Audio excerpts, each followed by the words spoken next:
Hi అందరికీ నమస్కారం. ఈ వీడియోలో రైడింగ్ జాకెట్, అది కూడా మెష్ జాకెట్ ఎలా వాష్ చేయాలో చూద్దాం అన్నమాట.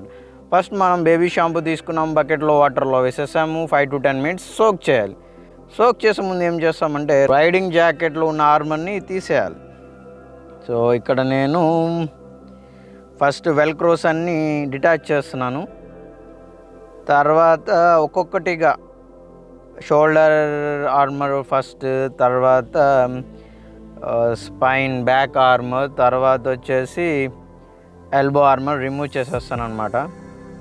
ఇక్కడ జాకెట్ సెలెక్ట్ చేసుకునేటప్పుడు కొంచెం కాషన్గా ఉండాలి. నేను లైట్ కలర్ సెలెక్ట్ చేసుకున్నా so that sunlight heat reflect అవుతుందని. బట్ ఇక్కడ పెద్ద ప్రాబ్లం వచ్చేసి లైట్ కలర్ సెలెక్ట్ చేసుకుంటే ఇట్ అట్రాక్ట్స్ డస్ట్ అనమాట.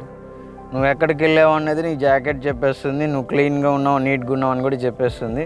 సో ఇక్కడ మనకు వచ్చేసి ఒక మైక్రో ఫైబర్ క్లాత్ తీసుకొని దాన్ని డ్యాంపెన్ చేసి ఏదైతే ఒక స్టబర్న్ మరకలు ఉంటే వాటిని కొంచెం మనం ఫస్ట్ స్క్రబ్ చేయాలి.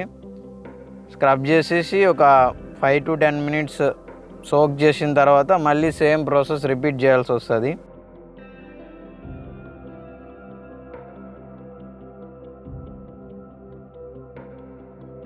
తర్వాత సోకింగ్ అయిపోయిన తర్వాత మళ్ళీ స్క్రబ్ చేస్తున్నాను ఇక్కడ. సో లైట్ కలర్ జాకెట్ తీసుకుంటే మెయింటెనెన్స్ చాలా ఎక్కువ ఉంటుంది. మెయింటెనెన్స్ ఇన్ ద సెన్స్ అది బాగా కనిపించాలంటే నువ్వు రెగ్యులర్గా క్లీన్ చేస్తూ ఉండాలి. సో అప్పుడప్పుడు చిన్న రైడ్స్కి వెళ్ళినప్పుడు ఇలా వాష్ చేయలేకపోయినా ఒక మైక్రోఫైబర్ క్లాత్ కానీ ఏదైనా తీసుకొని డ్యాంపెన్ చేసి అప్పటికప్పుడు స్క్రబ్ చేయడం వల్ల ఇలా స్టబర్న్ మరకలు పడకుండా ఉంటాయి. సో అయిపోయిన తర్వాత రిన్స్ చేయాలి ఫ్రెష్ వాటర్తో. ఇంకా కూడా కొన్ని మరకలు ఉంటాయి కూడా, ఎందుకంటే లైట్ కలర్ క్లాత్ కాబట్టి ఉంటాయి అన్నమాట.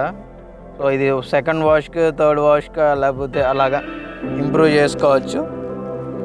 సో ఇదండి వాష్ చేసే విధానం.